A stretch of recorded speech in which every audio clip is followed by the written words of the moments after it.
हरे कृष्णा। स्वागत है आपका श्रीमद् भागवत प्रवाह में। तो इस भागवत प्रवाह में आज हम चर्चा करेंगे श्रीमद् भागवतम के 5वें स्कंद के अध्याय 6 में।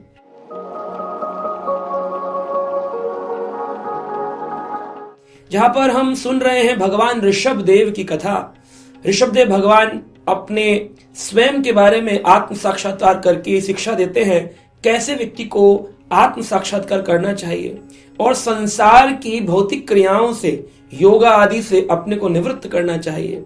तो इस अध्याय के अंतिम श्लोक में, जो कि है 19 नंबर श्लोक, उसमें कहा गया है, नित्या अनुभूता निज लाभ निवृत्त तृष्णा श्रेयस अतद रचनाया चिरसोप्त बुद्धे लोकस्य करुणाभयम आत्मलोकम आख्यान नमो भगवते ऋषभाय तस्मै।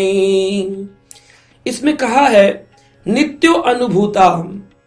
भगवान ये शिक्षा दे रहे हैं नित्य अनुभूता, हमको अपना कि हम एक आत्मा है, इस बात की अनुभूति नित्य होनी चाहिए। नित्य अनुभूता निज लाभ निवृत्त तृष्णा।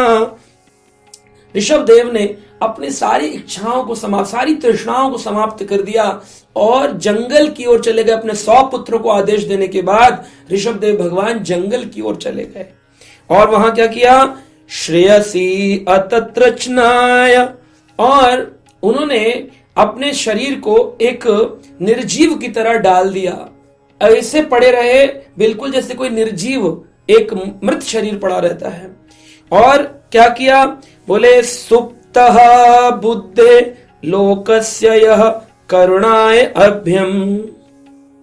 इससे उन्होंने अभयता को प्राप्त किया, फियरलेसनेस, डर समाप्त हो गया उनके जीवन से। हम सबको मृत्यु का भय रहता है, लेकिन वो सब भय ऋषभ देव भगवान ने अपनी योगिक प्रैक्टिस से, भक्ति योगा से उसको प्राप्त कर लिया।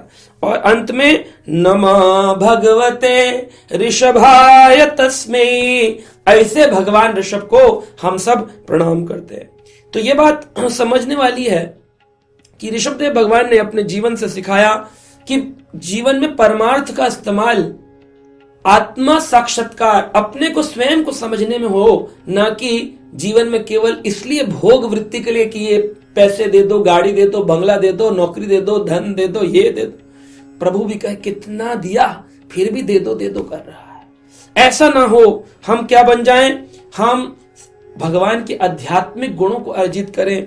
और भक्ति योगा, भक्ति योग शब्द का अर्थ है जुड़ना, भक्ति के माध्यम से प्रभु से जुड़ना, उसे भक्ति योग कहते हैं।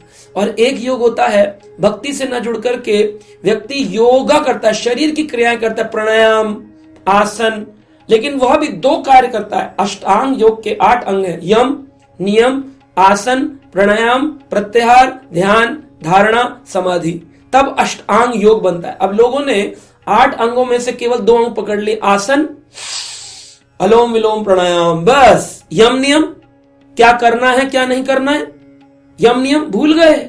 आसन प्राणायाम को पकड़ करके प्रत्याहार, ध्यान, धारणा, समाधि, ओह उसकी तो बात ही नहीं हो रही है। कि कौन सी योगा कर रहे हैं, जो कर रहे हैं वो भी पूरा नहीं कर रहे हैं। इसलिए कलयुग के लोग योगा कर नहीं सकते सही रूप से, इसलिए उनको भक्ति योगा सिखाने के लिए ऋषभ देव ने यह ज्ञान दिया। भक्ति योग, भक्ति के माध्यम से भगवान के नाम का जप करो, भगवत गीता भागवत का अध्ययन करो, श्रीमद् भागवत प्रवाह कथा को श्रवण करो और हफ्ते में कम से कम 1 दिन मंदिर जाओ।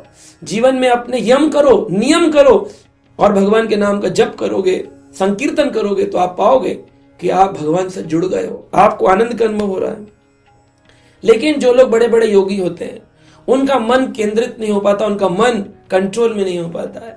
इसका उदाहरण देते हुए भागवत के इस कथा में बताया गया अध्याय में, सौबरी नामक एक ऋषि थे जिन्होंने अपने आप को यमुना के जल के नीचे 60,000 साल तपस्या में लीन रहे, बिल्कुल ब्रह्मचार्य का पालन किया। एक दिन तो मछलियों को, मछली जो होती छोटी, उनको संग करते देख लिया, मादा और नर को। इसी प्रसंग को देख करके उनके मन में भाव जागृत हो गया कि मैं 60,000 साल से यमुना नदी के जल के नीचे बैठा हूं, मैं कुछ करता क्यों नहीं, मुझे भी इस संसार की भोग क्रियाओं में लगना चाहिए। वह योगी जिसने 60,000 साल ध्यान किया। लोग मेडिटेशन सेंटर खोल रहे हैं, मेडिटेशन करने बैठ जाते हैं। अरे सुन लो मेडिटेशन वालों, एक बार गूगल पे सर्च करो, सौभरी मुनि 60,000 साल में अपने मन को वश में नहीं कर पाए। कैसे कर लेंगे? 2 मिनट 5 मिनट आग बंद करके। उसके बाद वो गए राजा मानधाता के पास और बोले मुझे तुम्हारी कन्याओं से विवाह करना है। उन्होंने बोला इतना दाढ़ी वाला व्यक्ति से कौन मेरी कन्या पसंद करेंगे? बोले जो पसंद कर ले उससे कर दूंगा। 50 कन्या थी। उन्होंने अपने योग बल से, सौभरी मुनि ने अपने रूप को इतना सुंदर बना लिया, 50 की 50 कन्या बोली यही है राइट चॉइस, इसी से करना है। 50 कन्या से विवाह किया, हजारों बच्चे पैदा किए। उसके बाद एक दिन उनको अनुभव हुआ कि अरे मैं तो इतनी योगा करके मैंने अपना जीवन व्यर्थ कर लिया, मैंने भक्ति योग तो किया ही नहीं जिसके लिए मनुष्य शरीर मिला है। तब उनको बड़ी ग्लानि हुई और वो छोड़कर पुनः भक्ति योग में लगे। तो यहां से हमें पता चलता है ऋषभदेव भगवान कह रहे हैं इस प्रकार का भाव रखकर भक्ति योग में उन्होंने दक्षिण भारत की यात्रा करी और अपने आप को कर्नाटक, कोणक, वेंकट, कुटक ऐसे राज्यों में भ्रमण करते रहे। फिर ऋषभदेव भगवान ने एक दिन एक जंगल में अपनी ही इच्छा से, क्योंकि भगवान की संकल्प शक्ति से क्रियाएं होती हैं, बहु क्रियाएं होती हैं, तो आग लग गई जंगल के अंदर और जंगल की दावाग्नि में ऋषभदेव ने अपने शरीर को समाप्त कर दिया। इस प्रकार से हम देखते हैं। अब क्या व्यक्ति बोल सकता है उन्होंने ऐसा क्यों कर लिया, सुसाइड कर लिया क्या उन्होंने? अरे नहीं नहीं, भगवान है, भगवान की लीलाएं होती हैं। भगवान कैसे अंतर ध्यान करेंगे? भगवान की अलग अलग हरि अनंत, हरि कथा अनंत था। उन्होंने जंगल की अग्नि लगाई, वहीं से अपने दिव्य शरीर को अपने धाम को ले गए। लेकिन उसी काल में एक राजा थे, अरहत नाम के राजा। उन राजा ने भगवान ऋषभदेव की क्रियाओं का एक कॉपी करना शुरू किया और कॉपी पेस्ट करके उन्होंने एक ऐसा पंथ बनाया जिसको कुपंथम पाखंडम पंथ कहते हैं। उस पंथ में बालों को नुचवाते हैं और झाड़ू लगाते हैं रास्ते पे और मुंह पे कहा हम खाएंगे नहीं, हम ये नहीं करेंगे। कुपंथम पाखंडम, एक पाखंडी कुपंथ का उन्होंने निर्माण किया। ऐसा भागवत के इस अध्याय 6 के अंदर भगवान शुकदेव परीक्षित महाराज को बता रहे हैं। तो हम आशा करते हैं आप सही भक्ति योग का पालन करेंगे, हरि नाम का जप करेंगे और अपने जीवन को सफल बनाएंगे। हरे कृष्णा।